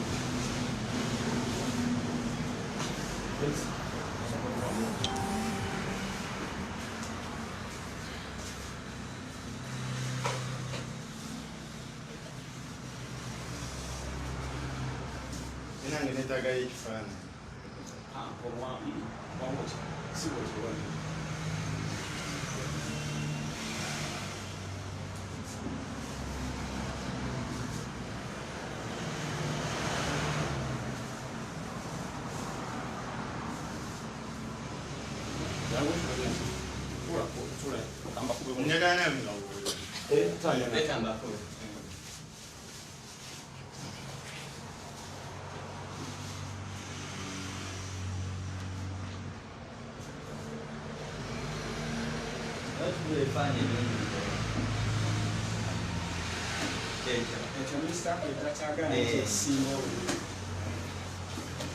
mu kiseera kino mulwadde waffe bamusiibudde ani yali amanyi kati poliisi efa abapoliisi bawulira ennugu bagamba maama twali awonye asuuse Ghetto Speaker poliisi wamwetuge ate oluterera mu bwati bwetto alumbirawo maama amutadde maama agambye omwana tazikiza kantu ako nkaagadde nnyo kati katugende tumukolereyo ka shopping nga kaako Mr. Update babe nga ate muganda waffe asobola okubeera nga ewaka ebbanga lino nnaku ntono nnyo lyagenda okumalayo ng'ali happy so yembeera eriwo abakatwegattako abali mu Update online page tuli mutegeka mulwadde waffe tulabe nga tufuluma asiibuddwa bannaye amunzikirize nebazeeko abaana ba ttiimu Kyagulanyi amwebale nnyo mu buntu mwazze ne muleeta ebyokunywa ebyasobodde okuyamba ku Ghetto Speaker okufunamu ku maanyi ate era ne musonda ne kasente era nga tugenda batukanjulawo ku gurupu yaffe ya ttiimu Kyagulanyi mwebale nnyo mwebalire ddala abasondedde ghetto speaker akasente atugenda kukagattako tumukolere mu shopping kubanga agenda kumala wiiki nga 2 nga ekiwundu ekyo tekinnawona. So abaana ba ttiimu Kyagulanyi mwebale nnyo mwebalire ddala luli sente mbadde muziteeka ku ssimu yange naye kati mugenda zissa ku ya ghetto speaker kuba yazzeeko ennamba ya ghetto speaker akandi basomere wano eya MTN neya Airtel. Gwe wenna ayagala okulaba nga ofunira ghetto speaker akatunda engeri gyagenda omumala ewaka ebbanga eddene ennamba eri 0750 49 84 26 0750 49 84 26. Eyo ye namba ya ghetto speaker. Esimu ye yagifunye yali yabulako olwo lwe bamukwata naye yagifunye. So eyo ye namba wabula abeeruwero mwe sibalekerera kanji baddiremu mu Luganda 07 noti 75 noti 49 84 26. Abeeruwero noti 75 noti 49 84 26. Ye namba Angela Mayanja agitaddewo. Ye namba Angela Mayanja gyataddewo.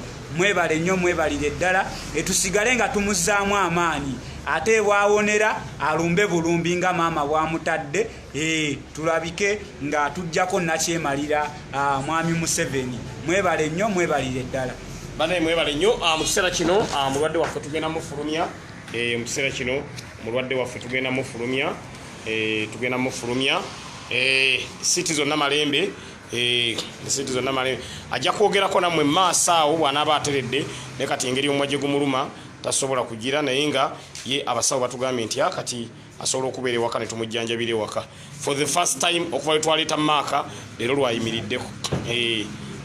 lwayimiriddeko maaka leero lwayimiriddeko for the first time maaka waffe ghetto speaker era t-shirt olengera ayambadde y'amaanyi g'abantu tetuzikiza ne mu ddwaliro tuba twambala maanyi g'abantu. So mwebale nnyo mwebalire ddala mwenna abajjanjabye mwebale yoyo maaka eyakubwa essasi kalevu yoyo maaka waffe twebaza abasawo ba wano bambi bamujjanjabye so yembeera eyo abakatwegattako abali ku the updates online page. Namusige Sumaya emitwalo gy'etaano gye batuwadde mu netwagirabye dda era ngenda giwa omulwadde gyemujjanjabe kansala kulya Sawulo naye tumusanze wano kansala kulya Sawulo tumusanze wano naye nga zaalabe ku mulwadde kansala kulya Sawulo tusanze okulaba tukempola mpola wano oyo kansala kulya Sawulo yali musajja wa saidi eri naye ebintu nebimutama basajja bebaleeta ekintu n'ekintu ne babeefuulira sala kulya Sawulo naga abasajja bavudde ku mulamwa n'abata era kulya Sawulo basajja kati banna people power bagundivu wano mu mpererwe mulwadde wuuyo mulwadde namugambye nti olina kwambala maanyi g'abantu update mumanyi ebyange bibamu akajanja mumanyi ebyange biba zirengo ezo ndana nazigoba nenga no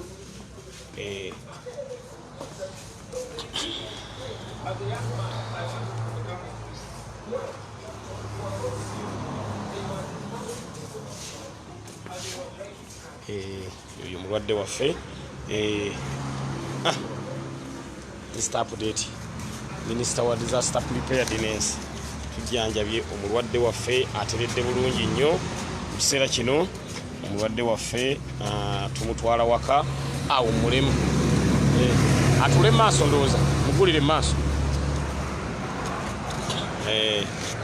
omulwadde waffe ayingira Kigudde waani yo Kigudde waani ebaawo wano nga yapaakinze dda Kigudde waani ebaawo wano nga yapaakinze dda Kigudde waani ebaawo wano yo nga yapaakinze dda Kigudde waani ebaawo wano nga yapaakinze dda Kigudde waani bajjajjeekuuliramu mulago kati poliisi ewulira ennugu egamba kale ndabirwamu twagizaamu ate kati nakyusa ndabirwamu nteekamu za nnyumba ndabirwamu nateekamu ya nnyumba nazzaamu ya nnyumba muno ey'ennyumba eba ya mitwalo 3 ey'ennyumba eba ya mitwalo 3 so maaka oyaawo maaka ghetto speaker twagala genda kati kulabanga tumukolerayo ka shopping kulabenga musajja affe ate abeera mu happy life so yoyo yoyo yoyo update mno mwabinkwasa mbeera evalede katulinda ba family kambawe ku Sharon eyagambye poliisi nti musulanga mbizi poliisi ne mukyawa Sharon gwe wagambye poliisi nti basulanga mbizi n'abasirikale banyiize ka video yako katambudde nnyo balamusiza nnyo mwenna abali ku live yenze Sharon yavumya abapoliisi basulanga mbizi nesaba mwenna bagambye wabagambye mu n'ekituufu ne banyiize kituufu n'ate yagoge amazima ganyiiza abantu teri musirikale asula bulungi kati babadde baagala bagembu basulanga ba minisita babadde bagamba gavumenti basula mu apartments so nga ate bannaye tubeere bamazima waliwo yali atuuseeko ku inputs zaabwe mwe basula era babusulanga mbizi nabo bennyini bamanyi kiki bakola bawoza order from above zijja kukolera walala kyemba mumanya poliisi mutwesonyiwenga nga tuli nekyagulanye fe twatutambula byaffe mu abatukyankalanyamu abatwetamu embeera embi fooliye mununuzi wafaddako letwaga kulaba muntu yenna nga amuzanyirako nze Sharon nkyakambuwala nali mpanise nga nvudde mu struggle naye tekisoboka banyize ngo bagee basulanga mbizi kati neŋŋamba badde baagala obagambe basulanga baminisita bakola n'oluku olunkwatirawo ne bagenza okulaba nti bamalaako ne babagambye akagambo mission 2021 olina okuggwa nga Kyagulanyi yali mu ntebe oba bayibuleti oba baloti fe tugenda kukakolako byonna nga bwe kisoboka Museveni oteeka okugenda ne banno tuli bakoowu nga bannayuganda nze Sharon omundi mukoowu Museveni ne regimu yo tufuza emyaka 35 abamu twali tunazaalibwa otufuza gatufugiramu n'abaana baffe nabo bafugiremu n'abaana banatera okuzaala ngera balitubuuza bamama mwakolanga ki bazadde baffe mwakolanga ki ng'ono omusajja atukalakata ebbanga eryo lyonna kye tutagenda kukkiriza Museveni must go. This is our regime ya kivubuka yaffe CEO wummulako mu mirembe ate kirungi watandise okwebotola wekka ebyama byoza okola Kyagulanyi kati twabadde embaale mutugobaganya tulinga abatali ku Uganda yaffe Museveni ogamba tolina kyotya ku Kyagulanyi lwaki tutambula naye ate omutyako nekyembabazaamu kale wadde mwatuyiribya buyiribya batuloze mwatuwa omwenda ezo zonna nga zigoba mukulu kitegeeza Kyagulanyi nsonga y'amaanyi nnyo eri ebyobufuzi by'e Uganda kati ne mutuwa patulo mwena nga zetugawa kuliko n'amagye tolanti Museveni oba otidde nnyo nekyoba omanyi ogenda ku luno eno regimu yaffe eyabavubuka omanya youth kati we basinga obungi oyo Sharon yaliko Sharon yagambye abantu abasirikale mutule bane tugende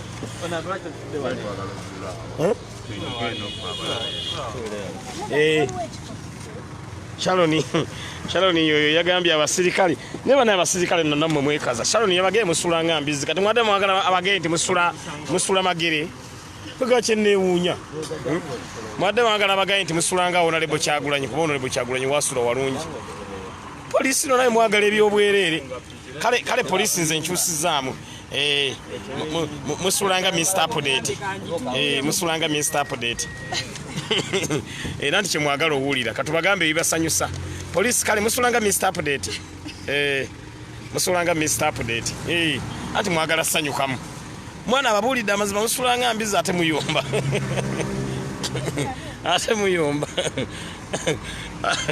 omusirikale yanyiise yagambye repeat again ko Sharon sulanga mbizi wesula weriira wekolaki sitagenda twana katinze ngenda kujja ku pichi so embeera yo kansala kulya waibuuza ku bantu wano sebo kali kansala aziza okumpa omukisa okubuuza ku bantu balamusiza mwenna abali ku live ono kulya Sawulo Ziwa njala kubagamba nti ku mulundi guno tuzze nga tumazeeko twagala struggle omusajja atufuze nnyo yajja ekkomo ku myaka ne tugamba tujja kubeera tujja kuba tulidde Bannayuganda bannaffe olukwe ne tugamba nti kakati tuli kumanyiga abantu okulaba nga omusajja tumutwalaganya naye nga omulamwa we guli Kyagulanyi Robert Ssentamu Bobi Wine Kagwake Keetonye 2021 ate kugenda mu State House. Amina. Muganda ffe kansala kulya Sawulo bambi aze naye nalaba ku mulwadde poliisi engeri gye mwagala ennyo basanyusa kale musulanga Mr. Update musulanga Mr. Update anti mwagala basanyusa erero kambagambe namwe musanyukemu ne bwe magana nti musulanga mbamba duulidde buduulizi naye kyabanyiiziza Sharon naye tazikiza bannaye mu kiseera kino muganda affe ghetto speaker Maka asibuddwa mu ddwaliro bambi mwenna balina kyemuyambye mwebale nnyo mwebalire ddala diaspora community thank you so much mwebale contribution yonna ey'okujjanjaba naawe atusindikidde emitwalo 5 egisembyeyo ngenda gikwasa muganda affe Mark gibe nga gisobola okubeera nga ate gimujjanjaba mu ggulu obutunda gituuse nga biru mwebale kiryalingiddwa mu ddwaliro tuvuddeyo bulungi era kati bwe tujja wano balwana n'okulwana basawo batulwanira nze mujjanjaba because bakimanyi nti omulwadde waffe abaako akantu era tusasula ekyo kyongera okuwa abasawo amaanyi okukola ku mulwadde gwe tuba tuleese n'olwekyo yembeera eriwo nga tweyongerayo byonna bikiryalingiddwa era wano tuvuddewo tebatubanja yadde olwataano bambi mwebale nnyo mwebalire ddala sending mama ghetto speaker for Kanyama bambi thank you so much Paulo Mulinde bwe kaba katuuse era Mr. Update tujja kanjulayo Paulo Mulinde webale nnyo webale ddala Angela Mayanja webale nnyo Saloni omumugambi ayongeremu omuliro tazikiza abantu baagala ebyononese nali mayi Mr. Update zenze kanze njagala ebyononese so ayongera bagamba nti basulanga kabirizi tantu mwono namwe temutudde saba ayongera bagamba nti basulanga mabirizi anti mabirizi kati kabirizi mbwa abantu mu Sharon yongeramu abantu bagamba basulanga kabirizi manyi kati mabirizi twamujjeko erinnya mabirizi teri linnya muntu asobonga mabirizi nabanga akola ebyo ye kabirizi so poliisi Sharon yabagaye musulanga male kabirizi bwe musula naye kyabanyiza omusirikale yadde mugundi omunene yayombye yagambye no kale afande oba osula bulungi tutwaleyo oba osula bulungi tutwaleyo tuggweko bugwi otwale gyosula afande anti mwageye musula bulungi mwayombeseza Sharon obaga nti musulanga mbizi katukole tuti mpaka battle of the champions mutwaleyo tugende tulambule buli musirikale wasula olaibu otadduke tugende tulambule gye musula buli musirikale tumugweko bugwe tungamba afande DPC twale gyosula ojala abo yeekula jasooka agambe lindako ate nnyinkyali n'abasibe bajja kutoloka bajja kwebuzaabuza nogenda ne kamera nobagaa buli mwana twale gyasula kyebakola bagamba nti tukyalinawo wano abasibe bayinza otutoloka ng'oguddeko bagwe nga nedda abasibe tulina abagenda okubakuuma mututwale gye musula nzola abwe beebuzaabuza so yembeera eyo wamma Sharon wabagayo ekituufu Sharon yeeyongedde okutulaga macuwa anaye bantu mwembu Sharon yatulaze macuwa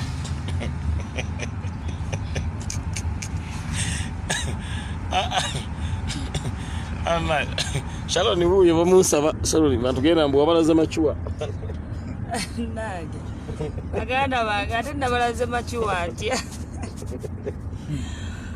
bano abasajja be batukyankalanya ffe tuli bantu balamu nnyo aba people power ne buno obusajja bwe butuleetamu embeera embi tuba tutambula ku byaffe tutwala mukulu olijjo mu bulungi ne mubi ye pulezidenti addako Museveni asaaga Besigye yadde batuzannya obubadi bwabwe beerayiza ate tebakola nze Sharon eno struggle nabagambe kuba kati kufiira mu struggle kanfiiraawo wakati mu bo naye nze ndi mugumu nnyo ekijja kijje kyemulina okukola baganda bange twebeereremu kyokka nze neebeereramu dda nenfuna ndaga muntu nempagira Kyagulanyi abo bonna abatuvuma abatukola ki be bamanyi nekyo abannange mbebaza okujjanjaba ghetto speaker bannange abantu abatuyambako mutuwa enkizo y'amaanyi okutwongera okubeera mu struggle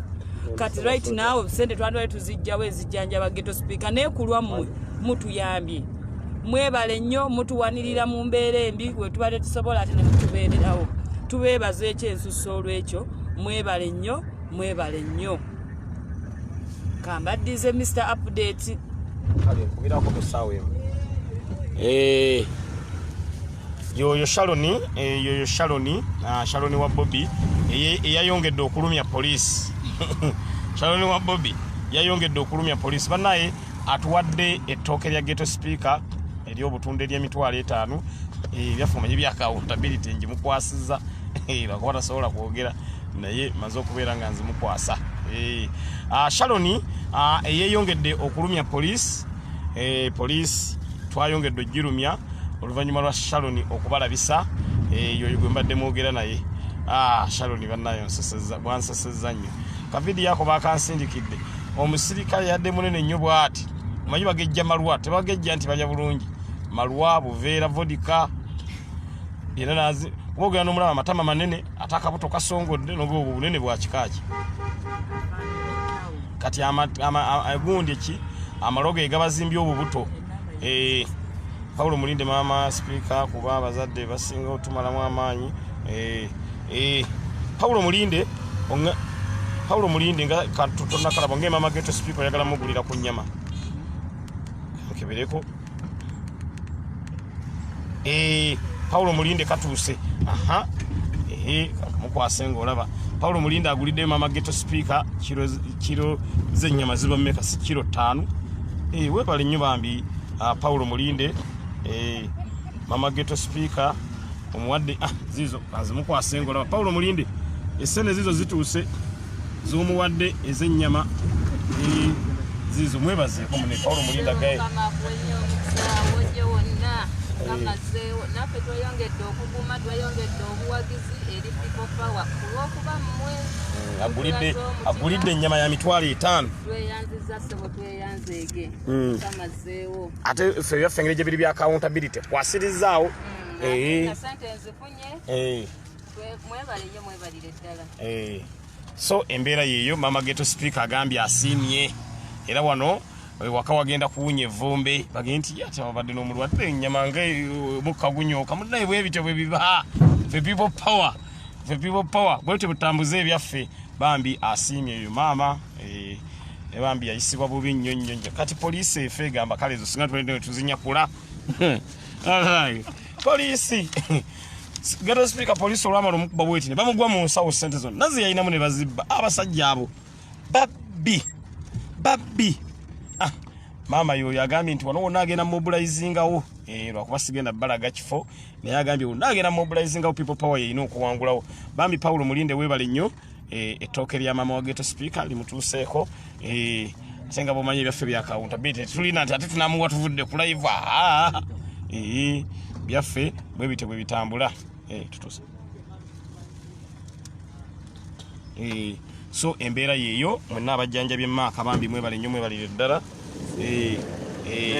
tumaye bulungi nnyo bambi mwenna abajjanjabye sijja balaga nnyo kifo tutuuse naye kaba mutwala ayingire for security purposes situuse katutuuse kaba mutwale ayingire bintu byakwebereramu sajja bubuno yabuwonya ate bujje nga busooba kati sijja balagayo ate jadda naye nga tutuuse kabaveemu bamutwale ewaka nze Mr. Update nanti ndaba kati poliisi efe egamba ama tubale tumanye Mr. Update anaatulaga nga ayingira mu nnyumba mumpita fala kati bafa Mr. Update ayongedde okulumya poliisi kati bafa bagamba naye Mr. Update ate simulisaako mumpita fala tutuuse embaali maaka gyabeera wano nga ku Main Street wabeera anti mwagala nnyo okumanya nabadaba style kati ze Mr. Update nze mabbali ama maaka muyingize then ate tweyongereyo naye nga Paulo Mulinde bambi webale nnyo maama wa Mark omuzizaamu amanyi omukyalo lwaki mwagadde kyalo yakoze statement ebaddeemu agambye ti omwana wange tazikiza abantu bange Mr. Update oli mwesigwa sente oziwaddeyo tulaba mulowooza lwaki page eno ekyayimiriddewo singa Mr. Update saali mwesimbu singa ekintu kyasaanawo dda singa saali mwesimbu singa ekintu kyasaanawo dda niyo omuntu bamuwadde akasente ke ate lwaki sikamuwa oli akamuwadde ng'alaba n'amwebaza nako muneeze bwe nkola Mr. Update kyobula abantu banyinamu obwesige lwekyo banyinamu olwesige lwekyo nze kasitompaaka nze Mr. Update ndi mugagga mu mutima siri mugagga siina mu nsawo naye ndi mugagga mu mutima ekyo Katonda kye yampa ekintu ekitali kyange tekiba kyange ate ekyange kiba kyange ekyange kiba kyange ekitali kyange tekiba kyange bwentyo Mr. Update nze bwenkola ekyo kyo Katonda yakimpa kyobula abantu bange Mr. Update ng'oli musajja nnyo essente zimuwerena ku live nga tulaba munaye oli aweereza amanye nti akasente kakoze eki katuuse katuuse bwete bwe tukola ate gwe lindako Mr. Update kalizo ne banteka mu Ministry ya Finance nga twambadde engule ne banteka mu Ministry ya Finance nga twambadde engule ne bampeeyo Ministry ya Finance Mr. Update nga twambadde engule oyinza okusangawo yadde ensimbi y'omusolo ebula tekisoboka nga Mr. Update Minister wa Finance tosobola kusangawo yadde ennusu y'omusolo ebula yonna ba Mr. Update njagala nnyo kye bayita okuwa accountability ekyo Katonda yakimpanga kirabo njagala nnyo okulaga abantu accountability bananga abantu bafuuka babbi mwabasindikiranga abantu sente ne bakola byabwe Mr. Update tukyusaamu tukyusaamu tuga kati nkintu tulina kitambuza bwe tuti accountability enkulu nnyo mu bintu byonna abantu bange Mr. Update bali oli musajja munnange mwe mwanneesiga singa banzibiikiriza Mr. Update wammwe nedda tetwakirabye naye abantu bano muba mulaba biru y'eddwaliro ngisasudde mulaba era lisiti nazo kanzibateereko zonna buli omu kyakontributi nze akirabe bwentyo Mr. Update bwe tukola ebintu bwentyo bwe tukola ebintu munnange ekitali kyo tekiba kikyo tali kikyo munge Mr. Update gwe josoma embalirira nja gisoma tewali mutawaana munteekemu obwesige embalirira nja kugisoma tewali mutawaana naye nga maaka tumutuusiza kayingire mu nnyumba ate Mr. Update tweyongereyo naye nga mwebale nnyo mwebalire ddala mwenna abayambye diaspora community mwebale kujjanjaba mwana mwe bamusiibudde maaka nange seggirinya bannaye nzaani nange akwatako bulamu bw'omuntu nze essanyu lyange nga tujjanjabye omuntu naawona bannange mujjukire omwana oli ow'okugulu okwali kuvaamu envunyu teri yali amanyi nti omwana oyo asobola okuwona abantu abasinga bange aseggirinya omwana oyo tumuwa ssente naye amugule obuwunga bwe munaalya mu lumbe n'emmere y'olumbe n'endala muguleemu ssanduuko mwenna nga mumanyi agenda kufa naleeta maaka ng'ali unconscious olunaku lwe naleeta maaka Mr. Update ne musajja mugumu najja nkaaba paka mu ddwaliro kuba banne yali bubi nnyo nga maaka tamanyi kiva ku nsi maaka amaze olunaku lumu n'ekitundu mu kkoma nga bamubuuza kino tabimanyi nabagamba nga tujja nga muleeta ne bagamba Mr. Update kasita omulwadde angwa mu 5 n'awonye nakibagamba nga mujja ne bagamba mulaba embeera gy'alimu maaka bamulaba embeera gy'alimu agenda kuwona nakibagamba nga tumuleeta ne bagamba temulaba nti ali bubi Mr. Update nzomanyi nyina kasensa ne bagamba agenda kuwona lugenda kuba lunaku bwe ruti nga maaka mujja waka ateredde munnange kyekibaddewo era olwaleero maaka wanyuma n'okumujjanjaba kyenabagamba kyennyini era kyekituukiridde bino department gye mwankwasa department Mr. Update nze ngisobola nzekka era kati nindo Honorable Robert Kyagulanyi Sentamu bw'anaabalangirawo ministries Minister Honorable Kyagulanyi onnangirire mbutongole Minister w'ebigwa bitalaze Mr. Update nangirire nabagamba wali bagamba nti mbabulira mazima maaka ajja kuwona ate nze nnyina enkola essente ez'eddwaliro ze tubadde tusonda bwe ziggwayo tetweyongereyo na kusonda ssente endala ate ziba zaaki kiba kiwedde era kati abalina akantu konna gwe okewerereza maaka butereevu toweereza wano kiwedde abantu kibadde ewunyako abantu banga Mr. Update katukuweereza endala ate zaaki ziba tezirina kyezigenda kukola ziba zaaki ate ekyange kiba kyange ekitali kyange tekiba kyange olwekyo ssente era mbagambye wali bwe ziweddeyo nti ziweddeyo era tewaba asindika lwaki kubanga ziweddeyo bwetyo bwe tulina okutambuza ebintu ate kati ekyo kiba kijja kukola ekirala kuba osigazaamu kabaka ajja kukola ekirala naye nga olutalo olwengenda kati okulemerako Mr. Update lwa ambulance nakuba kati kyenjagala okukola emotoka yaffe eno kigudde wani engeri gyebeera ne president njagala giteekamu zi first aid kits ezibeeremu kuba mwana maaka yavaamu omusayi mungi nnyo tobola ne sente ze ez'omusayi zagenze nnyingi musayi gwokka gwatuliddeko emitwalo 15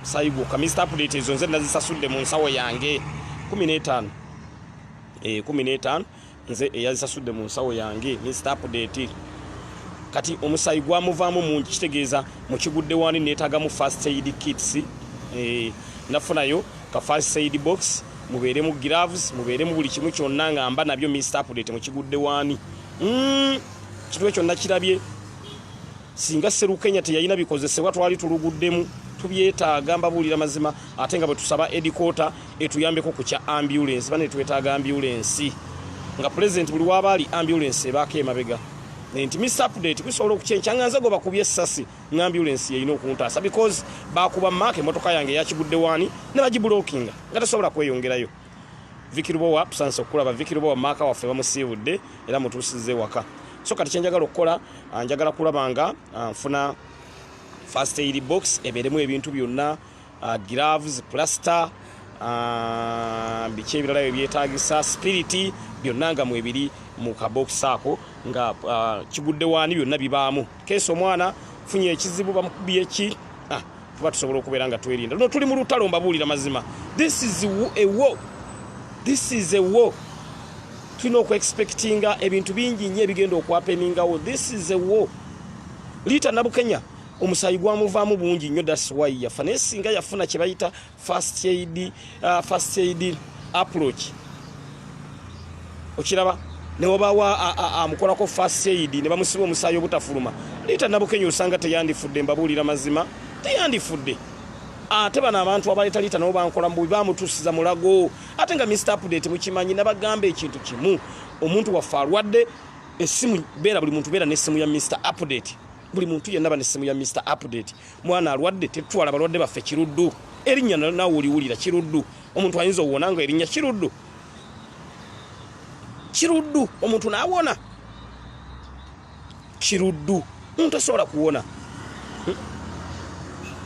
ekiruddu eyo tetwalayo balwadde baffe mulago tetutwala mujjukire paafujje nasanga bamututte mulago Mr. Update nentabuka basawo bane nemagamba muveeko ne mubajjako nebagala segirinya teki nembagamba mpozi mwagala kati ngumi eseke sawo paafujje bali bagala bamutugumbule na mubajjako nembagamba mumpe sinze natasobola mbwa paafujje tugenda mutuuse Rubaga paafujje bamutwalirawo mu intensive care tugende bamutwalirawo mu intensive care paafujje naye nga emulago bali bamutaddawo mu lukali omuntu asaana mu intensive care mulago yali emutadde mu lukali nolwekyo yembeera Mr. Update gyenkola nababuulira nembagamba nemukola ekintu kimu omwana waffe afunye obuzibu Mr. Update newo batonda banga sibaddeewo mumpite misinde nja kujja lwaki because twetaaga abaana baffe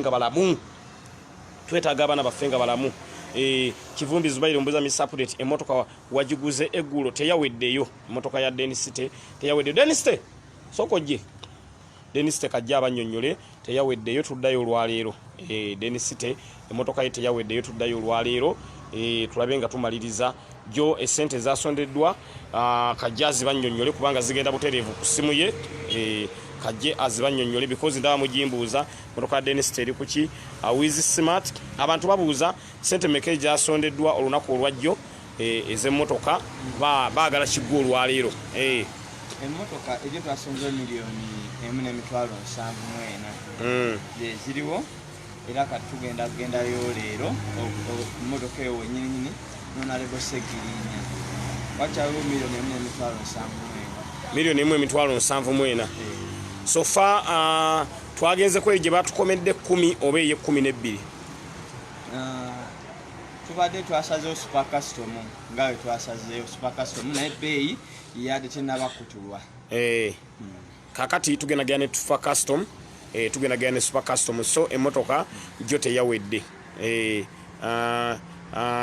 emotoka jo teyawedde Akero Eunice Akero Eunice egana contributing Akero Eunice we are trying to contribute Dennis Tezka because the other one was smashed down and still at police Kiraro police. That's why we decided to get a new vehicle for Dennis City.